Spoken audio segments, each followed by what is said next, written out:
இவர் தந்தை அரசு பணியாளர் என்பதால் பல ஊர்களில் பணியாற்ற வேண்டியிருந்தது. எனவே தற்போதைய ஆந்திர மாநிலம் சித்தூர் முதலிய ஊர்களில் 4ஆம் வகுப்பு வரை தெலுங்கு மொழியை பயின்றார். இளம் வயது தந்தையை இழந்து தமிழ்நாடு தெரியும். 15 வயதை அடைந்த நிலையில் இனி இவன் எங்கே படிக்கப் போகிறான் என்று முடிவெடுத்து ஒரு தையல் கடையில் அவரது தமிழ்நாடால் வேலைக்கு சேர்க்கப்பட்டார். நான் 15 நாட்கள் வேலை கற்றுக்கொண்டேன். காஜா எடுக்க கற்றுக்கொண்டேன். காஜா எடுக்கிறது தெரியுமா? காஜா எடுக்கிறது சொன்னா இந்த பட்டன் போடுறதுக்கு இந்த ஓட்டை இல்லையா, அந்த ஓட்டை தச்சு தையல் போட்டுருக்காங்க பாத்தீங்களா, அந்த தையல் எடுக்கிறது நல்லா கையிலாம் இருப்பாங்க. ஓட்டை போட்டுட்டா அது கிழிஞ்சிட்டே வரும்பா. பட்டன் போடுறதுக்கான ஒரு ஓட்டை இருக்குல்ல, அப்ப அது பக்கத்துல பக்கத்துல தையல் போட்டுப்பாங்க பாருங்க. இப்ப அது இயந்திரம் போடுது. முன்னாடி எல்லாம் கையில வச்சு தச்சிருப்போம், சும்மா சுத்தமா தச்சுட்டு. அதுதான் காஜா எடுக்கிறது அப்படின்னு பேரு. சரியா? அப்படி 15 நாட்கள்ல அவர் என்னென்ன வேலையை தெரிஞ்சுக்கிட்டாராம். 15 வயசு ஆயிடுச்சு. 15 வயசாக இங்க அவனுக்கு படிப்பு வராதுன்னு சொல்லிட்டு அவங்க அண்ணன் கொண்டு போயிட்டு தையல் வேலை சேர்த்து விட்டாரு. அதுல 15 நாள்ல என்னென்ன வேலையை கத்துக்கிட்டாராம். ஒன்று காஜா எடுக்க கற்றுக்கொண்டார். அடுத்தது சிறிய கைகளை தையல் இயந்திரத்தில் தைக்க கற்றுக்கொண்டேன். ஆமா, இந்த பா மாதிரி ஒரு 2 துணியை வச்சு பா மாதிரி தச்சுட்டா அது ஒரு பை. அந்த மாதிரி இந்த 15 நாள்ல இவர் கத்துக்கிட்டாராம். சரி, அடுத்தது நாள்தோறும் இரவு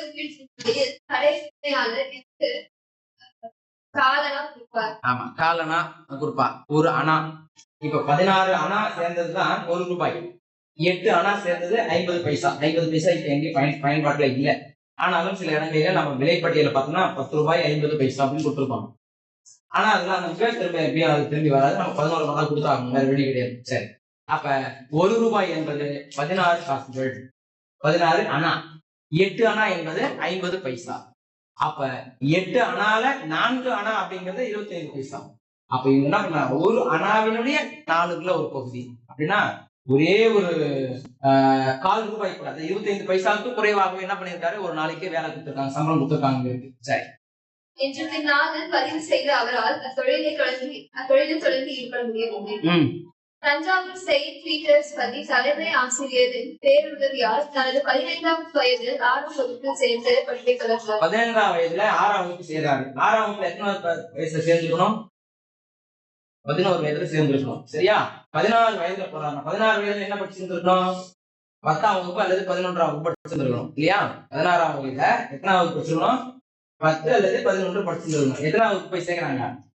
6ஆம் வகுப்பு சேர்க்கிறாங்க. அப்ப உடல் அளவிலும் மனதளவிலும் முதிர்ச்சி பெற்ற ஒருத்தராக இருந்திருக்கிறாரு. ஏன்னா படிப்பினுடைய அவசியம் தெரிந்து 11ஆம் வகுப்பு படிக்க வேண்டிய வயதுல கொண்டு போயிட்டு 6ஆம் வகுப்பு வந்து படிக்க வைக்கிறாங்க. இப்ப படிக்கிறாரு, அவரும் படிக்கிறார். சரி, மிகுந்த பொருளாதார நெருக்கடியில் கல்வி பயின்ற அவர் தொடர்ந்து 6 ஆண்டுகள் பள்ளியிலேயே முதல் மாணவராக தேர்ச்சி பெற்றதோடு மதுரை தமிழ் சங்கத்தால் நடத்திய பள்ளி இறுதி தமிழ் தேர்விலும் முதல் மாணவராக தேர்ச்சி அடைந்து அனைவரும் பாராட்டை பெற்றார். 6ஆம் பள்ளி மாணவர்கள் அதே போல அவர் என்ன பண்ணிருக்காரு, அவருக்கு அந்த அனுபவம் வயது முடிச்சு, ஆனால் படிக்கல, வயது மட்டும்தான் ஆயிருக்கு, படிக்கல. அப்படிங்கிற போது அவர் கொண்டு போயிட்டு அங்க உட்கார வச்சா, இருந்தாலும் அவர் புரிஞ்சக்கூடிய ஆட்கள் வளர்ந்துருச்சு இல்லையா, அவருக்கு வயது அதிகமாயிடுச்சுன்னா சொன்ன டக்குன்னு புரிஞ்சுக்கிறார். அதனால என்ன பண்றாரு, தொடர்ச்சியா ஒரு 6 ஆண்டுகள பள்ளியின் முதல் மாணவராக வந்திருக்கிறார்.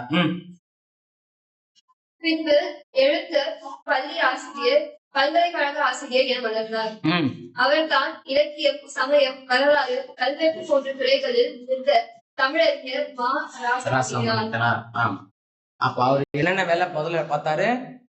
எழுத்தர், அதுல இருந்து போடுங்க, எழுத்தர், பள்ளி ஆசிரியர், பல்கலைக்கழக ஆசிரியர் என வளர்ந்தார். படிப்படியா எப்படி முன்னேறிட்டார் அப்படிங்கிறத நம்ம செய்தி தெரிவிப்பாங்க. ஆய்வு நெறிமுறைகளிலும் அணுகுமுறைகளிலும் புதிய சிந்தனைகளை கையாண்ட சங்ககாலம் தொடங்கி பிற்காலம் வரைக்கும் ஆண்டு சோழர் வரலாற்றை முழுமையாக ஆராய்ந்தவர். சோழர் வரலாற்றை முழுமையாக ஆராய்ந்தவர் யார்? சோழர் வரலாற்றை முழுமையாக ஆராய்ந்தவர் யார் கேட்பாங்க. ராசமணிக்கனார். சிந்துவெளி நாகரிகம் பற்றி தமிழில் முதலில் மொகஞ்சோ தாரோ அல்லது சிந்துவெளி நாகரிகம் என்ற நூலை இயற்றியவர். Kalanthai Tamil சங்கத்தினர்களான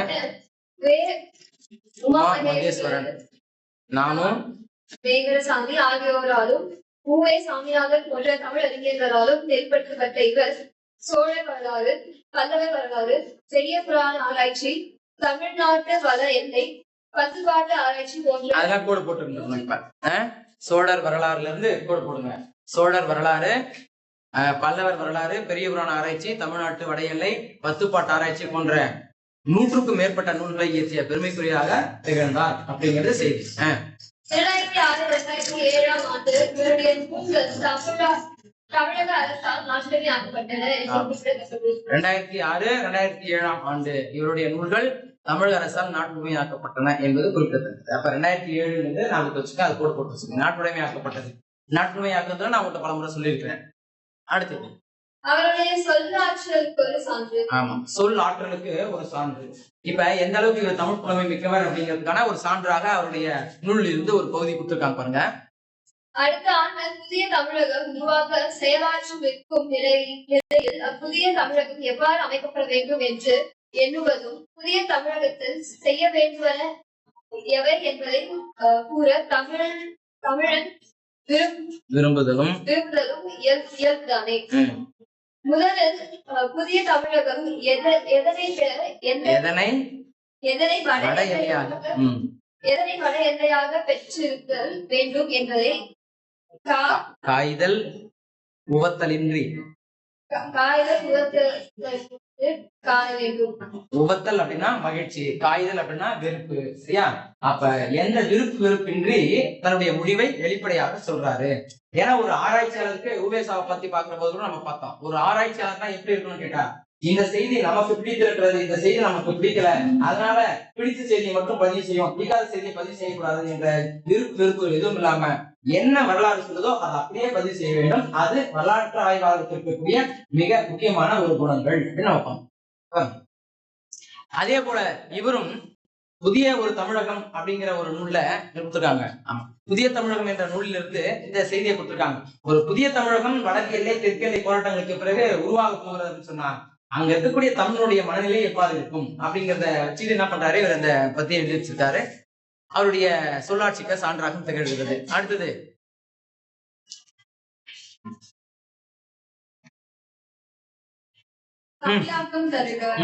Popular as the cultural capital of India, Tamil Nadu is extremely well known for its marvelous temples and other architectural gems. அடுத்தது The state knows of province similarly because of his well-known and outstanding Tanjore paintings that flourished at the time of Chola dynasty in ancient Tanjore. In this traditional art form, the paintings showcase the embellished form of the scarce deities of the region. The deities in the paintings are festooned with glass pieces, pearls, precious stones, and gold and other vibrant colors. In the modern times, Tanjore paintings look up to human figures, animals, floral motifs, and birds as well. அப்ப Thanjavur painting, தஞ்சாவூர்ல இருக்கக்கூடிய அந்த painting, தஞ்சாவூர்ல இருக்கக்கூடிய அந்த ஓவியங்கள் எல்லாம் எப்படிப்பட்ட கலை செல்வங்களாக நம்மகிட்ட இருக்கு அப்படிங்கிற செய்தியை பற்றி ஒரு பெரிய பத்தி கொடுத்துருக்காங்க. இதுல அந்த தஞ்சாவூர் அப்படின்னு எடுத்துக்கிட்டாலே யாருடைய வரலாற்றுக்கு மிக முக்கியத்துவம் வாய்ந்த ஒரு பகுதியா இருக்கு கேட்டா சோழர்களுடைய வரலாற்றை பற்றி பேசக்கூடியதா இருக்குது. அப்ப அவருடைய மிக பெருமிதமான ஒரு விஷயம் அங்க இருக்கக்கூடிய கட்டடக்கலையும், அங்க இருக்கக்கூடிய நவரத்னங்களால் ஆன சிலைகளும் சிற்பங்களும் ஓவியங்களும் நமக்கு காட்சி தருகின்றன அப்படின்னு நமக்கு சொல்லியிருக்காங்க. அடுத்தது பாத்தீங்கன்னா என்னென்ன பகுதிகள்லாம் அங்க கொடுக்கப்பட்டிருக்கிறது அப்படின்னு பார்த்தோம்னா அது கண்ணாடியால் ஆனது, மரத்தால் ஆனது, அடுத்தது பளிங்கு கற்களால் ஆனது, இப்படிப்பட்ட சிலைகள் எல்லாம் அங்கு காட்சிக்காக வைக்கப்பட்டிருக்கிறது. இது எல்லாமே உள்ளடக்கிய ஒன்று அப்படின்னு பார்த்தோம்னா இந்த சோழர்களுடைய வரலாற்றை உள்ளடக்கியதாகத்தான் அந்த ஓவியங்களும் அந்த சிற்பங்களும் இந்த கண்ணாடி துண்டுகளால் வரையப்பட்ட ஓவியங்களும் காட்சிக்கு வைக்கப்பட்டிருக்கின்றன. அப்போ இது எல்லாமே யாருடைய பெருமையை பேசுதுன்னு கேட்டா தமிழுடைய பெருமையை பேசுது. ஏன்னா அந்த தஞ்சாவூர் அப்படிங்கறதே ஒரு கலாச்சார தலைநகரமாக இருக்கிறது அப்படிங்கறத நம்ம பார்த்தோம். முன்னாடி கலாச்சார தலைநகரமாக இருக்கிறது, அப்புறம் கட்டடக்கலைக்கும் சான்றாகவும் இருக்கிறது அப்படிங்கிற செய்தியை நம்ம பார்த்தோம் இல்லையா? அப்ப இதுல சொல்லப்பட்ட செய்தி தஞ்சாவூரை பற்றியும் அந்த கட்டடக்கலையை பற்றியும் ஓவியங்களை பற்றியுமான செய்திகள் இதுல சொல்லப்பட்டிருக்குங்கிறது நமக்கு தெரியுது. அடுத்தது எடுத்துக்கங்க, மரபு சொற்களை தொடரில் அமைதி எழுதுங்க. ஆறாமர. அப்போ பிரச்சனை என்றார் ஆற அமர யோசித்து முடிவெடுக்க வேண்டும். பிரச்சனை என்றால் ஆற அமர யோசித்து முடிவெடுக்க வேண்டும்.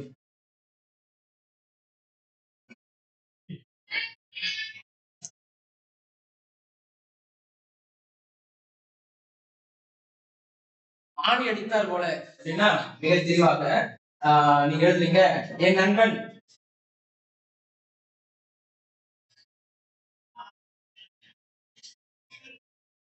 அரசியல்வாதிகளின்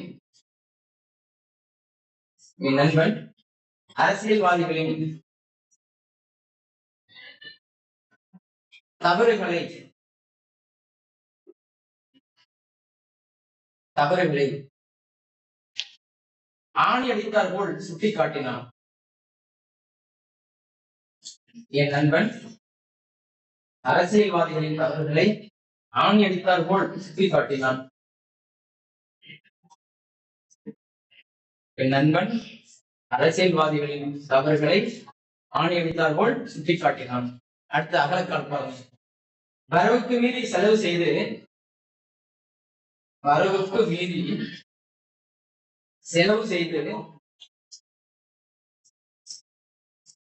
அகலக்கால் வைக்கக்கூடாது.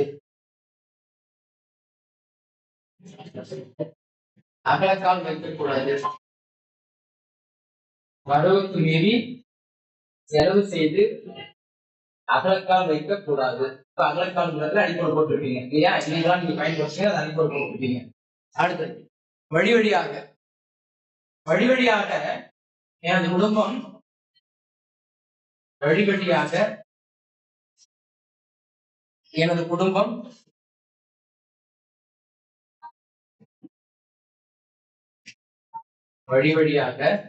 குடும்பம் கோவிலுக்கு திருப்பணிகள் செய்து வருகிறது. வழியாக எனது குடும்பம் கோவிலுக்கு திருப்பணிகள் செய்து வருகிறது.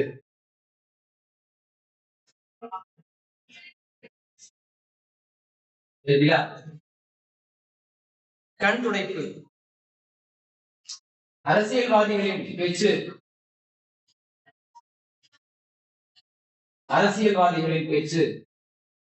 வெறும் கண் துடைப்பாகவே இருக்கிறது.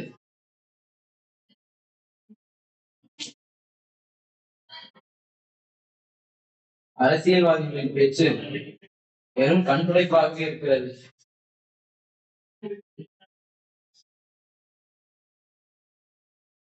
சில அப்படின்னு சொல்றேன் முன்னாடி, சில அரசியல்வாதிகளின் பேச்சு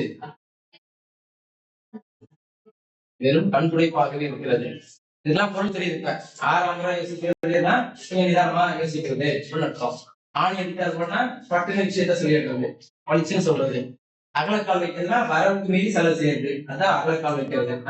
நீங்க எவ்வளவு வரவு வச்சிருக்கியோ, எவ்வளவு வந்து வருமானம் வருதோ அதுக்கேற்ற மாதிரி ஒரு சிறிய கரெக்டா எடுத்துட்டு அடிப்படையை வச்சுக்க உங்களுடைய மொத்த சொத்தையும் வெறும் அடித்தளம் போறதுக்கே செலவு பண்ணிட்டு மத்த எப்படி கட்டுறது அப்படின்னு என்ன சொல்லக்கூடாது. நம்ம பின்னாடி யோசிக்கக்கூடாது, முன்னாடியே இவ்வளவுதான் நமக்கு சொல்றேன்னு சொல்லணும். அப்போ வரவுக்கு மீறி செலவு செய்யறதா என்ன சொல்றாங்க, வரவுக்கு அகலக்கால் வைக்கிறது அப்படிங்கிறாங்க. வழியாக தெரியுது தொடர்ச்சியாக. அடுத்தது கண்துடைப்புனா அது ஒரு நாடகம், ஒரு சும்மா ஒரு பேச்சுக்கு, அது வந்து உறுதியாக இருக்காது, அது சும்மா பேச்சுக்காக மட்டும் இருக்கும். அப்படிப்பட்டதான் சொல்றாங்க கண்துடைப்பு அப்படின்னு சொல்றாங்க. ரைட். உங்கள் கனவு ஆசிரியர் குறித்து ஒரு கட்டுரை எழுதுங்க. பின்னாடி எழுதுவோம், நம்ம கட்டுரை எழுதுவோம். அடுத்து எழுதுங்க, தொடரில் இடம்பெற்றுள்ள மரபு பிழைகளை நீக்கி எழுதுங்க. வாழைக்காட்டில் குயில்கள் அலறி கொண்டும் காகங்கள் கூவி கொண்டும் இருந்தன. இந்த மரபு பிழைகளை நம்ம 11ஆம் நம்ம படிச்சிருக்கோம், எழுதிருக்கோம். இதே பயிற்சியில எழுதிருக்கோம். மரபு பிழைகளை நீக்கி எழுதுறது இல்லையா, பார்த்திருக்கோம். இங்க பாருங்க, வாழைக்காட்டில் அப்படின்னா வாழை தோட்டத்தில்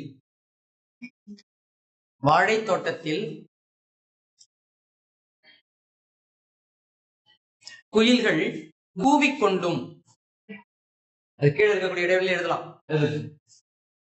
வாழை தோட்டத்தில் குயில்கள் கூவிக்கொண்டும் காகங்கள் கரைந்து கொண்டும் இருந்தன. கரைந்து இடைநரகம், கரைந்து கொண்டும் இருந்தன.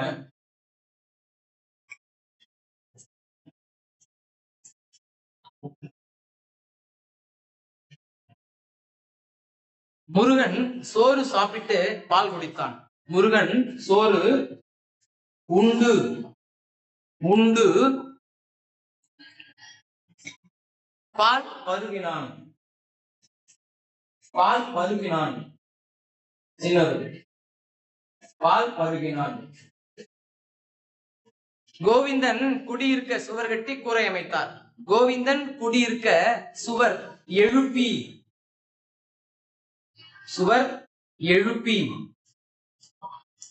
கூரை வேய்ந்தார். கூரை வேய்ந்தார்.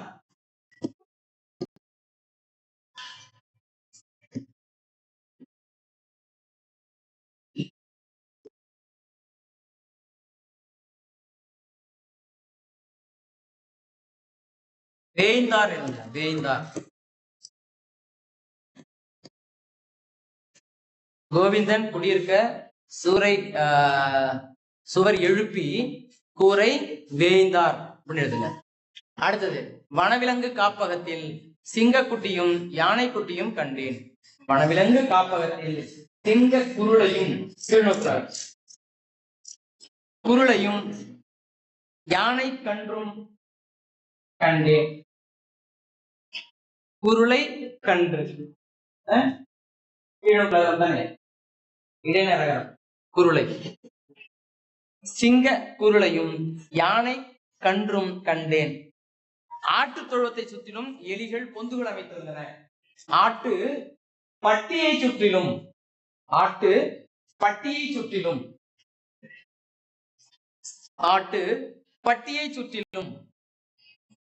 எலிகள் வலைகள் அமைத்திருந்தன. வலைகள் அமைத்திருந்தன. எலிகள் வலைகள் அமைத்திருந்தன. பனை மட்டையால் கூரை வைத்திருந்தனர். பனை ஓலையால் கூரை வேய்ந்திருந்தனர்.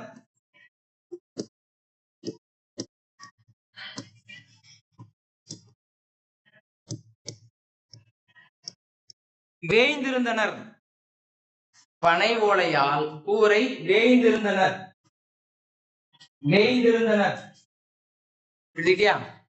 அடுத்தது,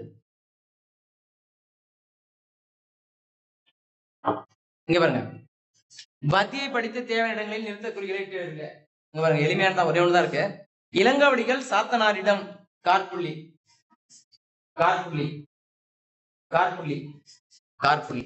அதுக்கு மேலேயே இரட்டை மேற்கோள் குறி ஆரம்பிச்சுக்கிறீங்க. முன் செய்த வினை நிறைவேறும் காலம் எந்தீர்களே. இங்க பாருங்க, ஒரு ஆச்சரிய குறி. எந்தீர்களே ஏகாரம் வரதுனால அவர்களுடைய முந்தைய வினை யாதுங்கிறதுனால வினாக்குறி. அதன் விளைவு என்ன? மறுபடியும் ஒரு வினாக்குறி. நிகழ்ந்த காலம் யாது, முந்தைய வினை யாது, அதன் விளைவு என்ன, நிகழ்ந்த காலம் யாது, அங்கேயும் ஒரு வினாக்குறி. அதை நீங்கள் அறிந்திருந்தால் கூறுக. பாருங்க, இந்த இரட்டை மேற்கோள் குறிய முடிச்சுக்கிறீங்க. கூறுக என கேட்டார், முற்றுப்புள்ளி. அவ்வளவுதான். எழுதிருக்கீங்களா பாருங்க. இங்க பாருங்க, இளங்கவடிகள் சாத்தனாரிடம், அங்கிருந்து அடுத்த கூற்று ஆரம்பிக்கிறதுனால அங்க கார்புள்ளி போட்டு இரட்டை மேற்கோள் குறி ஆரம்பிச்சுக்கிறோம். முன் செய்த வினை நிறைவேறும் காலம் என்றீர்களே, ஒரு ஆச்சரிய குறி. அவர்களுடைய முந்தைய வினை யாது, வினாக்குறி. அதன் விளைவு என்ன, வினாக்குறி. நிகழ்ந்த காலம் யாது, வினாக்குறி. அதை நீங்கள் அறிந்திருந்தால் கூறுக என கேட்டார். என்ன பண்ணும், அங்கே இரட்டை மேற்கோள் குறி முடிச்சுட்டு மற்றொரு கருத்துல வச்சுக்கிறோம். சரியா? எத்தனை மாற்றங்கள் சொல்லுங்க? 2 4 5 6 7 7. கடைசியில முற்றுப்புள்ளியோடு சேர்த்தா 8. சரியா வச்சிருக்கீங்க. இலக்கிய நயம் பாராட்டுக. விளம்பரத்தை படித்து நாளிதழ் செய்தியாக மாற்றுக. இப்ப நாளிதழுக்கான செய்தியாக இருக்கலாம்னா எப்படி மாற்றுவோம்? இது என்னென்ன செய்திகள் கொடுத்துருக்காங்க, அதை ஒரு நாளிதழ் ஆசிரியருக்கு ஏற்கனவே இதே ஒரு பயிற்சி எடுத்துக்கோங்க. இருக்குமா? இப்ப நாளிதழ் ஆசிரியருக்கு கடிதம் எழுதுகிற போது நாங்க என்ன பண்ணுவோம், அதை இன்டர்னர் பெருனர் போட்டு பொருள் அடிப்படையில இந்த செய்தியை கட்டுரையாக எழுதுகிறோம் அப்படின்னு நம்ம என்ன பண்ணுவோம், செய்தியாக மாற்றி அதுக்கப்புறம் அந்த செய்தியை பத்தி எழுதிட்டு இதை வெளியிட விரும்புகிறேன் அப்படின்னு முடிச்சிடும், கடிதத்தை முடிக்கணும். எண்ணங்களை எழுத்தாக்குங்க. இதுல என்னென்ன செய்திகள் சொல்லப்பட்டிருக்கு முதல்ல கருத்தை பாருங்க. என்ன பண்ணிக்கிட்டு இருக்காரு இவரு, படிச்சுக்கிட்டு இருக்காரு. இங்க என்ன பண்றாங்க, பாடம் நடத்திக்கிட்டு இருக்காங்க. அடுத்தது என்ன பண்றாங்க, பேசிக்கிட்டு இருக்காங்க. அடுத்தது என்ன சொல்றாங்க, அப்பா அம்மா கிட்ட பேசிக்கிட்டு இருக்காங்க. அடுத்தது விளையாடுறாங்க. அடுத்தது இது டிவியா அப்படின்னு நம்ம எடுத்துக்கலாமா? ஆமா, டிவி தான். ஏன்னா கணிப்பொறினா கீழே வந்து இசைப்பலகை இருந்திருக்கணும். ஏன் இசைப்பலகை இல்லை? சரி, இப்ப இந்த செய்திகளை உள்ளடக்கிற மாதிரி நாம கல்வி சார்ந்த செய்திகளாக இதை நம்ம கருத்து எடுக்கணும். இந்த செய்தியை நம்ம பார்த்தாலும் இந்த இடத்துல கல்வி சார்ந்த செய்தியோடு ஒப்பிட்டு பார்க்கணும். சரியா? ஆமா. காலை எழுந்ததும் படிப்பேன், காலை எழுந்ததும் படிப்பேன், ஆசிரியர் சொல்படி நடப்பேன்,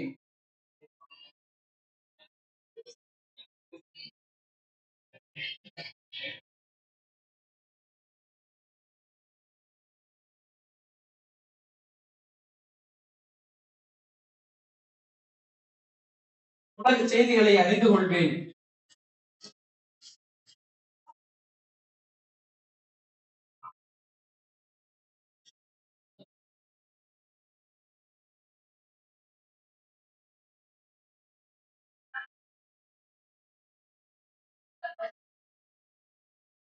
தாய் தந்தையுடன் கலந்துரையாடுவேன்,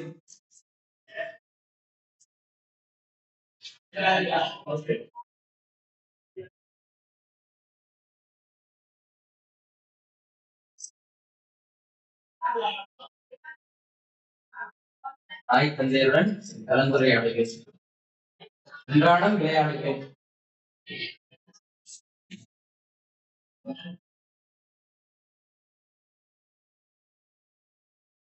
அன்றாடம் விளையாடுவேன், சிறிது நேரம் பொழுதுபோக்க தொலைக்காட்சியை பார்க்கிறேன்,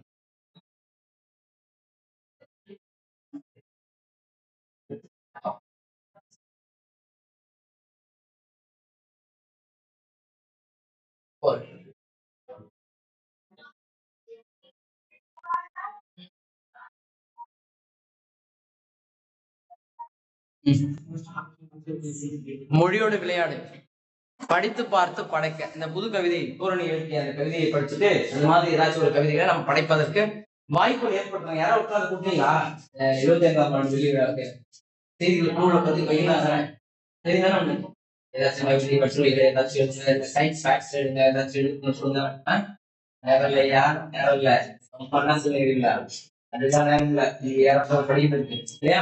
இதெல்லாம் போய்கிட்டு இருக்கு. நம்ம எழுதலாம்ல, ஒரு கவிதை எடுத்துக்கலாம்ல, இங்கிலீஷ் கூட எழுதலாமா?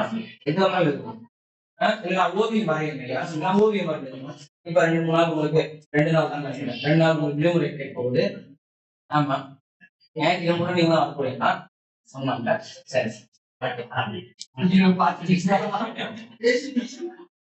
கண்ணு எல்லாருக்கும் தான் பார்க்கணும். ஆனா பாத்தீங்கன்னா அதான் தெரியல.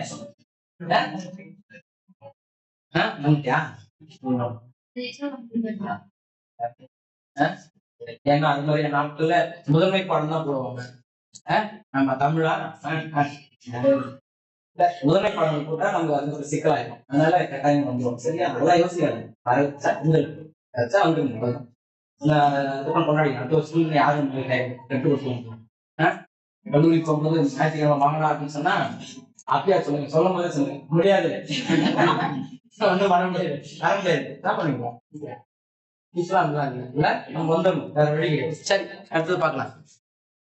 மென்பறவை கூடுமின்றி தின்பதற்கு தீனியின்றி தன் சிறிய குஞ்சுகளை பொன் சிறையில் மூடி நின்று நிற்கதியாம் நிலைதனிலே நிற்க ஒரு நிழல் தேடி பற்பளவாய் எண்ணமிட்டு பக்கம் ஒரு மரம் கண்டு கருவின் நிழல் கண்டு தானியத்தின் மணி கண்டு அருகில் தன் குஞ்சுகளை அனைத்தங்கு சென்றதுவே நெருங்கி வந்து பார்க்கையிலே நிழல் இல்லை மணி இல்லை நெருஞ்சி முல்லை நெல்மணியாய் நினைத்து விட்ட பரிதாபம் பச்சையற்ற மரத்தருகே வளர்வதுண்டோ நிழலதுவும் பச்சையற்ற நெஞ்சினுள்ளே பாசமினன் நிழலுண்டோ என்று மிக அற்புதமாக பூரணி அவர்கள் எழுதிட்டாங்க. இக்காலத்தினுடைய நிலை இந்த சிட்டுக்குருவி அழிஞ்சு போனதுக்கு காரணம் தான். பாக்குறதுக்கு அப்படியே மரமாரி தெரியுமா, அப்படியே கீழே வந்து பார்க்கும் பார்த்தா அது மரமும் கிடையாது, நிலம் கிடையாது, பட்டு போன ஒரு மரத்தை தான் அப்படி நினைச்சிட்டு இருந்துட்டு கீழே வந்து பார்த்தா வெறும் நெருஞ்சி முள் தான் இருக்குது. அதை நெல்மணி என்று நினைச்சு கொண்டு கிட்ட போய் பார்த்தா இந்த நெருஞ்சி முளை சாப்பிட முடியுமா? நெருஞ்சி முள் பார்த்திருக்கியா?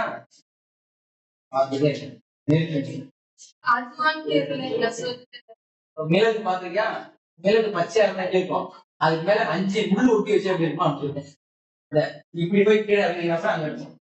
இப்படி வந்து இப்படி போட்டாங்க சரியா நடத்திட்டாங்கன்னா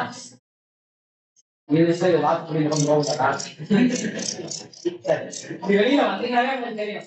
வெளியில வந்தீங்கன்னாலே அங்க நெருங்கி கொண்டிருக்கோம். வெறுங்கால நடந்து போறேன், பக்கமா போயிட்டு வெறுங்கால் நடந்து போறேன், அதுலயே நான் அங்கதான் இருக்கேன், நீ பார்க்க போறேன் அப்படின்னு அது காட்டும். உங்க காலில் வந்து பதமாத்து காட்டும்.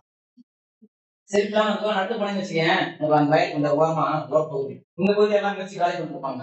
இந்த ஓரமா அந்த பகுதி சரிக்கலாம் நடந்து பாத்தீங்கன்னா அப்படியே சொல்லுவார்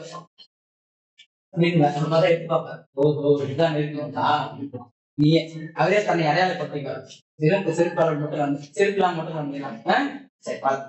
அப்ப அந்த முல்லை வந்து நெருங்கி முல்லை வந்து மணி என்று நினைத்துக்கொண்டு ஒரு பறவை பறந்தது. அங்க நெல்மணியும் இல்லை, அதனால ஏமாந்து போனது. ஏன்னா இப்போ வறண்ட நிலமாக இந்த பகுதி மாற்றப்பட்டு கொண்டிருக்கிறது.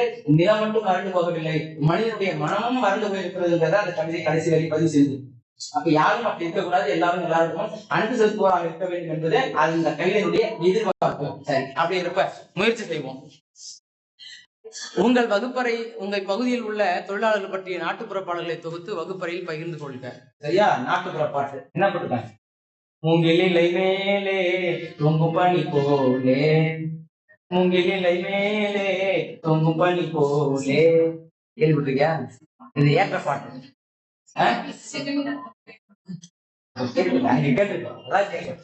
இது ஏற்ற பாட்டு இல்லையா? அப்ப ஏற்ற பாட்டுக்கு எதிர்பாட்டு இல்லை அப்படி சொல்லுவாங்க. ஏற்ற பாட்டுனா தெரியுமா? கமலை இருக்கிறது, கமலை இருக்கிறது. நான் சொல்லியிருக்கேன் முன்னாடி.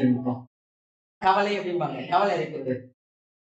பெரிய ஒரு சால் மாதிரி இருக்கும், பாய் போட்டுறீங்க. நீ வீட்டுல அளவுல வச்சுக்கல, அதோட ஒரு 4-5 மடங்கு பெருசா இருக்குன்னு வச்சுக்கோங்களேன். அவ்வளவு பெருசு சால். அதுக்கு பேரு சால் அப்படின்னு பேரு. அதுக்கு 2 கைப்பை போட்டு கயிறு கட்டி தொங்க விடுவாங்க. அப்படியே கிணத்துக்குள்ள விடுவாங்க. ராட்டினம் வேற இருக்கும். ராட்டினம் பார்த்துருக்கியா? அது கைக்குள்ள போட்டு இழுத்தாங்கன்னா சர சர சரன்னு ஒரு வேகமா வரும். அப்ப அதை இங்க பாருங்க, அங்கே தெரியும். அப்படி அந்த பெரிய சாலை போட்டு தண்ணியில இழுத்து ஒரு பக்கத்தை இழுப்பாங்க. இழுத்தாங்கன்னா அது இப்படி இருக்கிறது இது சாஞ்சிச்சுன்னா தண்ணி இழுத்துடும். ஒன்றுக்கு உடனே மேல் பகுதி தூக்குவாங்க. தூக்கிட்டு 2 மாட்டை கட்டினா பண்ணுவாங்க, போட்டுவாங்க. பார்த்தா தண்ணி அவளுக்கு நிறைய இருக்குல்ல தண்ணி, அந்த மாடு இழுத்துட்டே வந்து திரும்ப கடைசியில ஒரே ஒரு பகுதியை மட்டும் இழுக்கலாம்.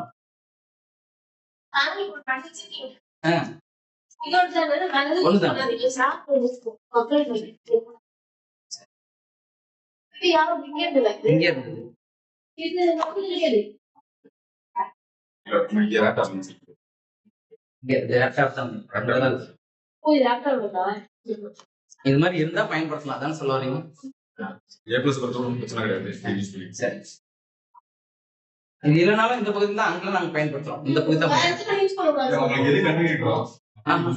இது இல்லாம இருக்கிற பகுதி சுரண்ட மாதிரி இருக்கும் இல்லையா? அதனால இதெல்லாம் பண்றது இது இல்லாம இந்த பகுதியை பயன்படுத்துறோம். சரிங்க, சரி. இப்ப அந்த மாதிரி கமலை இறப்பாங்க. சரிங்களா? 2 மாட்டை கட்டி ஓடிட்டு வந்து ஒரு சால் தண்ணி இறக்கும் போது ஒரு பாட்டு போகும்போது ஒரு பாட்டு பாடிட்டே போவார். திரும்ப அந்த இடத்துல நின்றுட்டு அந்த கை பிடிச்சி இருப்பாரு. இப்படி இருக்கிற அந்த சால் தண்ணி இப்படி சாய்ச்சி நிற்கிறார். அப்படின்னா கீழே அந்த வாய்க்கால் வரும். திரும்ப பின்னாடியே வரணும், வண்டி இழுத்து அந்த மாட்டை இழுத்துட்டு பின்னாடியே வரணும். இப்ப அதுல எங்க இருக்கும்? அந்த பெரிய சாலை எங்க இருக்கும்? தண்ணிக்குள்ள போயிருக்கும். இப்ப அதை இழுத்துட்டு மேல் பக்கம் ஆக்கிட்டு இருக்கிறத இழுத்துக்கிட்டு தண்ணி பிடிச்சிக்கிச்சு இல்லையா? இப்ப மேல வந்துட்டே இருக்கும். அப்படி மேல வந்து பாப்பாரு. ஏன்னா அதுக்கு எல்லை இருக்கும், எல்லை போட்டுருக்கும். அங்க உடனே மாடு போனோடனே அதே நின்றோம். நின்று அதுக்கப்புறம் அந்த ஒரு கை இருக்கும், அந்த கை பிடிச்சிட்டாருன்னா இப்படி இருக்கிறது இப்படி சாய்ச்சுன்னா தண்ணி கீழே கொட்டிடுச்சு. அது நேரடியா நல்லா பாத்துருக்கேன், அதனால சொல்றவங்க. இப்ப அவ்வளவு தூரம் போயிருக்கோம், தண்ணி இழுத்துக்கும்.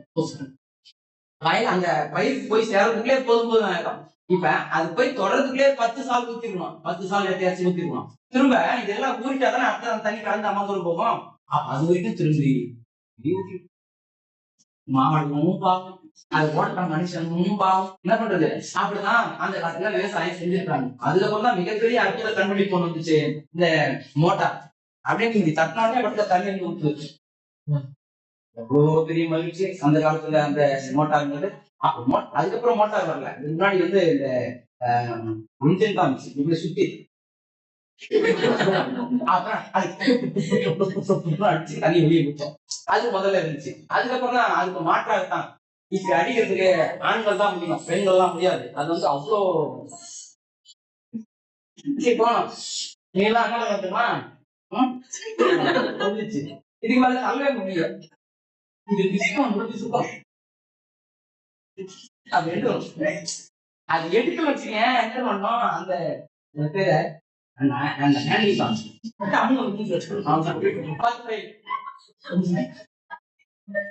அப்படி வீட்டுல போய் பத்து இல்ல, அது அந்த பக்குவமா அது வேணும். அந்த மாதிரிலாம் சிக்கல் இருந்துச்சு. அவ்வளவு சிக்கலா பண்ணி நம்முடைய முன்னோர்கள் அப்பாவுக்கு அப்பான்னு வச்சுக்கீங்க, அவங்க அவ்வளவு சிரமப்பட்டிருப்பாங்க இதே அந்த இயந்திரம் ஓட்டுறதுக்கு.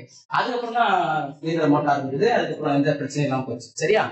ஏன்னா அந்த மாதிரி கமலை அடிச்சு நமக்கு விவசாயம் பண்ணி நம்ம காப்பாற்றியவர்கள் பிறகு அந்த தொழில்நுட்பத்தின் வழியாக பல்வேறு விதமான இருந்துச்சு. இப்படி சிரமப்பட்டு விவசாயம் செஞ்சாங்க.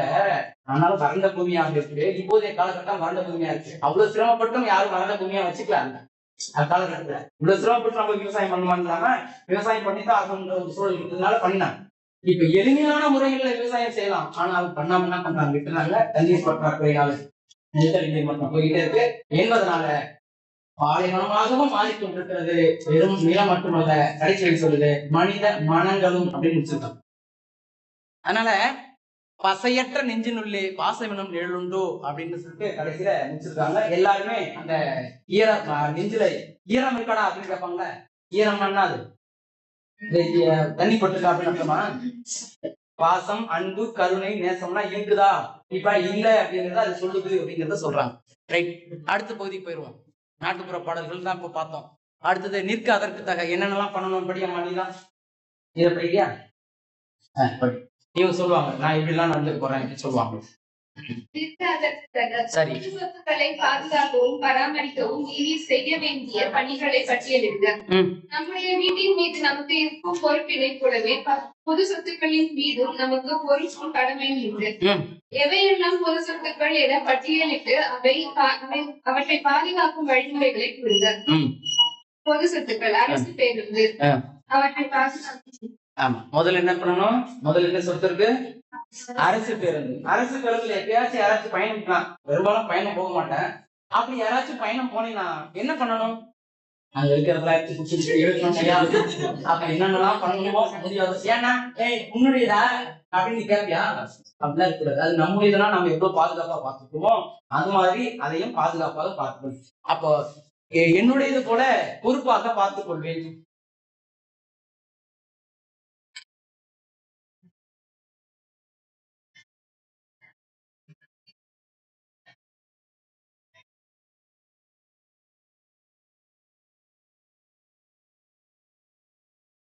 சென்னை டேன்னு ஒரு டே கொண்டாடுறாங்க தெரியுமா? பஸ் டே, சென்னை டே எல்லாம் கொண்டாடுவாங்க. சைட்ல போட்டுருப்பாங்க. பாத்தீங்கன்னா கூட்டமா பேருந்துல ஏறிட்டு அடிச்சுட்டு டம்மு டீம் அடிச்சுட்டு சத்தத்தை அடிச்சுட்டு பின்னாடி கஷ்டம் இருப்பான், தொங்கிட்டு இருப்பான். ஒரு கை தான் தொங்கிட்டு இருக்கு, இன்னொரு கை சும்மா தான் கேட்போம். ஒரு கையில தொங்கிட்டே போவான். இல்ல அதுக்காகவே இப்ப என்ன பண்ணிட்டாங்க, அந்த படிக்கட்டுக்கு பக்கத்துல இருக்கக்கூடிய பகுதிகளில் கை இந்தாதான் டிப்பு சொல்லிட்டு அங்க பெருசுதான் அடிச்சு வச்சுட்டாங்க. பேனர் மாதிரி போட்டாங்க. போட முடியாது. ஒண்ணு நின்னாடி படியில நிக்கணும், இந்த தொங்கிட்டு போற வேலை இருக்காது. அதனால முன்னாடி இருக்கக்கூடிய படிக்கும் அந்த மாதிரி பண்ணிட்டாங்க, பின்னாடி இருக்கக்கூடிய படிக்கும் அந்த மாதிரி பண்ணிட்டாங்க. ஏன்னா படிக்க அடுத்த பகுதி ஜன்னல் இருக்கு இல்லையா, அது அடைச்சுதான் இருக்கும். அடைச்சிருந்தா அந்த கல்வி இருக்காது, நம்மளால பிடிக்க முடியாது. சரியா? நம்மால அதையும் மீறி கொடூரமாக அந்த சக்கரத்து நேரம் மேல இருக்கிறது அப்படி தொங்கிட்டே போவோம். சக்கரத்தினுடைய கால் படும், அதனால விதி படிச்சு போவோம். பாபால் மாதிரி தொங்கிட்டே போவோம். பாத்திருக்கீங்களா எங்கேயாச்சும்? பாத்திருக்கியா? அந்த மாதிரி தொங்கிட்டே போவோம். அதுக்கப்புறம் எங்கேயாச்சும் தூக்கி போட்டுருக்கிய அப்படியே கேடுவோம். டம்மு அடிக்கிறதுல அங்கே அப்படியே இந்த மாதிரி நடந்துருக்கும். சரிங்களா? அதனால அதெல்லாம் விட்டுருவோம். வழிபாட்டு தலங்கள்லாம் முதல்ல அசுத்தம் செய்யாமல் தூய்மையாக வைத்துக் கொள்ள முயற்சி செய்ய வேண்டும். தூய்மையாக வைத்துக் கொள்வேன். ஏன்னா அசுத்தத்தை போத்தல தூய்மையாக வைத்துக் கொள்வேன். அப்படின்னு நம்ம பொருள் புரிஞ்சுக்கணும். குடிச்சு நான் துப்ப மாட்டேன். அதுக்கப்புறம் ஆமா நான் என்ன செய்ய மாட்டேன். நான் எடுத்து போயிருக்கிற உணவுப் பொருட்களை பாதி சாப்பிட்டு அங்கேயே போட்டு நான் அப்படியே பார்த்துட்டே வருவேன். அதெல்லாம் நம்ம பண்ண மாட்டோம் இல்லையா? ஏன்னா அதெல்லாம் நம்ம அவங்க வந்து என்ன நினைச்சாங்க தெரியுமா? அந்த குப்பை போடுறவங்க என்ன நினைச்சாங்க, நம்ம வீடாது அப்படின்னு நினைச்சிருக்காங்க. அப்ப இது நம்முடையதுதான் அப்படின்னு நினைச்சிட்டு நம்ம அந்த நிமிஷம் கட்டாயமா போட மாட்டோம். இந்த வகுப்பறை கூட பரவாயில்ல எதுவும் இல்லாம தான் இருக்கு. அங்கேயே சாக்லேட் தரது ஒன்று டீச்சர்ஸ்க்கு ஏன் சாக்லேட் சாப்பிட்டு எங்கே போட்டு வச்சுட்டீங்க? யாரோ ஒருத்தர் சாப்பிட்டு நம்ம வீட்டுல அதே மாதிரி போட்டோம்னா அம்மா இந்த பெருக்குகின்ற ஆயுதத்தை தூக்கிட்டு வருவாங்க. பெருக்கும் ஆயுதத்தை தூக்கிட்டு வருவாங்க. ஏன்னா ஏன்டா நான் எப்படி சுத்தம் வச்சிருக்கேன், நீ என்னடா நீ இப்படி போட்டுக்கிட்டு இருக்கேன்னு சொல்லிட்டு அவங்க அந்த ஆயுதத்தினால லேசா ஊத்தி இருப்பாங்க. அவங்க அதனால நம்ம அந்த வேலையெல்லாம் நம்ம செய்ய மாட்டோம். ரைட். அப்ப வழிபாட்டுத்தலங்களை தூய்மையாக வைத்துக் கொள்ள முயல்வேன், தூய்மையாக வைத்துக் கொள்வேன், அவ்வளவுதான். மற்ற வேலையும் செய்ய மாட்டேன். அடுத்து பள்ளிக்கூடங்கள் என்றால் பூஜை அறை போல பார்த்துக் கொள்வேன். என்னுடைய பூஜை அறை போல் பார்த்துக் கொள்வேன். இப்ப பாட்டு பாடுறது, ஆட்டம் ஆடுறது, சோறு சிந்திட்டு சாப்பிடுறது, கீழே தள்ளி விட்டு பக்கத்துல விட்டுறது, இந்த வேலையெல்லாம் இருக்காது. ஆமா தானே? இருக்குமா? நான் அளவுக்கு சொல்லுவேன், உனக்கு கீழே ஏதாச்சும் காடு இருந்துச்சுன்னு சொன்னா உனக்கு தாண்டா அப்படின்னு சொன்னேன். சொல்லுவோம் அந்த மாதிரிலாம் இருக்கக்கூடாது. ஏன்னா இருந்துச்சு அப்படின்னா நம்ம எடுத்துடணுமே தவிர அதை மத்தவங்கிட்ட தள்ளி விட்டு அடி வாங்க வைக்கக்கூடாது. மருத்துவமனைகள் என்றால் ஒளி எழுப்பாமல் இருப்பேன், ஒளி எழுப்பாமல் இருப்பேன். இதை பத்தி நம்ம நிறைய பார்த்துருக்கோம் இல்லையா? இந்த சாலை பாதுகாப்புல பார்த்துருக்கோமா? ஒளி எழுப்பாமல் இருப்பேன், ஒளி எழுப்பாமல் இருப்பேன். எழுப்பினா என்ன நடக்கணும்னு தெரியும். எழுப்பினா என்ன நடக்கும்? இதய நோயாளி எல்லாம் சொத்து கொடுத்து போயிடும்.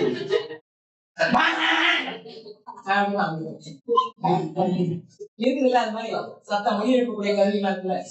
அது இந்த தொலைதூரத்துல இருந்து வரக்கூடிய அந்த சரக்குஞ்சுகள் தான் பாத்தீங்கன்னா அந்த மாதிரிதான் வச்சுப்பாங்க. என்னடாச்சு அது நல்லாதான் இருந்துச்சு யாரும் இது 1000 2000 மைல் கடந்து வந்துட்டுல இங்க ராஜஸ்தான் பஞ்சாப்ல இருந்தா வரும். அது அடிச்சு அடிச்சு அடிச்சு இப்படி ஆயிடுச்சு. அந்த மாதிரி கடைசி நேரத்துல தமிழகத்துக்கு ஒரு கடைசி கட்டமா இருக்குங்களா, தமிழகத்துக்கு வரும்போது அது ருஸ்ஸா ஒரு பூதம் கத்துற மாதிரியே கத்துறேன். இதெல்லாம் வந்து பக்கத்துல கேட்டுட்டு இருந்தா என்ன நடக்கும்? அவங்களுக்கு லேசா சம்பளமே படுக்கும். பரபரப்பான விஷயத்த எதுவும் சொல்லாதீங்க, அதிர்ச்சியான விஷயத்த எதுவும் சொல்லாதீங்க சொல்லுவாங்க. இதே அவங்க சொல்லாதீங்க அப்படி சொன்னா என்ன நடக்குமா? அடுத்து அவங்க ஒரே அடியா கண்டு பண்ணிடுவாங்க சொல்லிடுவாங்க. அதனால அந்த நேரத்துல போட்டுருப்பாங்க நமக்கு என்னது, மருத்துவமனை அருகில் இருக்கிறது. இந்த அந்த ஹார்ன் மாதிரி போட்டு சாய்வு போட்டிருப்பாங்க. இந்த இடத்துல நம்ம அதை பயன்படுத்தக்கூடாது. அடிக்கல என்ன பண்ணுவீங்க அப்படிலாம் போயிட்டு இருப்பாங்க. சரியா? மற்ற நாடுகள் எடுத்தீங்கன்னா அந்த மாதிரி யாராவது செஞ்சா அங்கே என்ன பண்ணுவாங்க, அவங்ககிட்ட அவங்க வாகனத்தை பிடிப்பாங்க. ஏன்னா எல்லாமே வந்து கண்காணிப்போடு தான் இருக்கும். அங்கேயே அவங்க வாகனத்தை பிடிக்கிட்டு அந்த வாகனத்துடைய உரிமத்தை ரத்து பண்ணிட்டு அந்த வாகனத்தை உடச்சு போடுறதுக்கு முடிவு பண்ணிடுவாங்க. அவ்வளவுதான், மொத்தம் முடிஞ்சு போச்சு. அது வந்து அதுக்கு மேல இந்த மன்னிப்பு கொடுக்கறது, இந்த ஃபைன் சொல்லிட்டு 5 ரூபாய் கொடுக்குறது. 5 ரூபாய் தான் அவன் ஃபைனு. அவன் ஃபைன் எவ்வளவு வாங்க? அது அவனுக்கு உற்சாகம் மட்டுற மாதிரி இருக்கும். 5 ரூபாய் தானே, என்ன வச்சுக்கோ உங்க புடிச்சுதான் புத்திரமா இருக்க. அந்த மாதிரி தண்டனை வந்து மிக கடுமையாக இருந்திருக்கும். இல்ல சரி, அதான் ஒரு பிரச்சனை. ரைட். இது கர்மா. இந்த அறிவு விரிசையோட நம்ம இந்த முடிச்சிடறோம். அதுக்கப்புறம் கூடுதலா இந்த கடிதமும் அதுக்கப்புறம் ஒரு படிவமும் கொடுத்துருக்காங்க, அதை நம்ம பார்த்துக்கலாம். நீர்க்குமிழி கே பாலச்சந்தர். நீர்க்குமிழி யாராம்? கே பாலச்சந்தர். முள்ளும் மலரும் உமா சந்திரன். இயேசு காவியம் கண்ணதாசன். 7வது அறிவு மூளைக்குள் சுற்றுலா இறை என்பது. வாய்க்கால் மீன்கள் இறை என்பது. இதெல்லாம் முன்னாடி பார்த்தோம், நம்ம எங்கேயோ காசு பார்த்த மாதிரி திருத்தம் முடிச்சுட்டு இருக்க. ரைட். அடுத்தது ஒரு கடிதம். இனிய தோழிக்கு வணக்கம். யாருக்கும் படிக்கிற? கோமலவல்லி.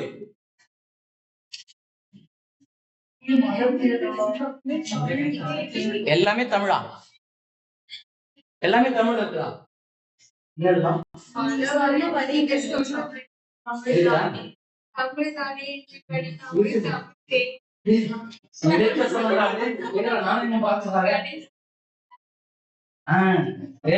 வாசனை இரு இரு. சரி சரி படி படி. படுற தம்பி. ஆமா படிமான்னு தான். இனிய தோழி அம்மா படிமான்னு சொன்னமா. படுற தம்பின்னு சொல்லிட்டேன். வாசிமா. இனிய தோழி வணக்கம். வணக்கம் சொல்லலாமா? இன்று நான் நலமாக உள்ளேன். அன்பும் பெற்றோர் மற்றும் நமது தோழிகளில் நலம் அறிவதற்கு ஆவலாய் இருக்கிறேன். சரி. எனது அன்பு நிறைந்த கடிதம் கிடைத்த பெற்றேன். மகிழ்ச்சி. அவ்வப்போது நம்ம எழுதலாம்.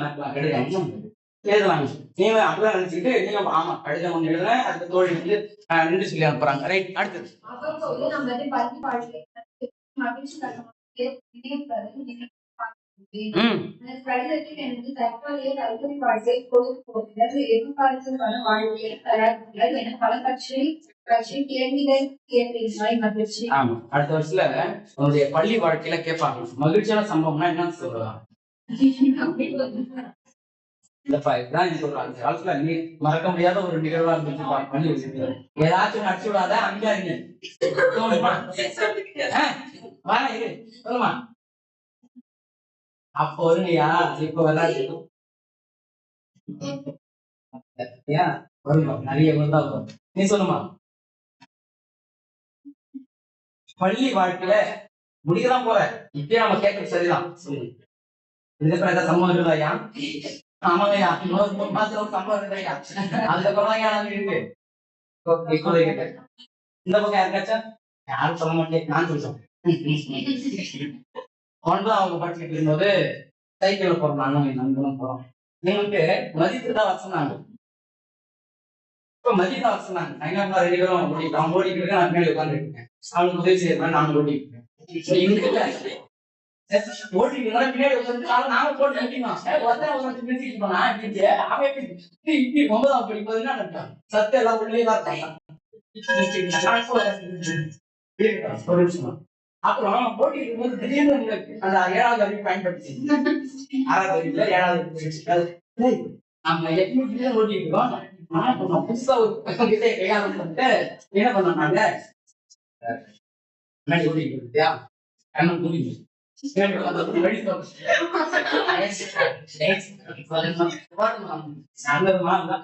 நான் மாநில முன்னாடி மாறிட்டேன். அவங்க சொல்றான் அப்படின்னு சொல்லி நான் ஓட்டிக்கிட்டு இருக்கேன். கண்ணை மூடிட்டேன். உண்மையாவே நான் மூடிட்டேன். உண்மையாவே கண்ணை மூடிட்டேன்.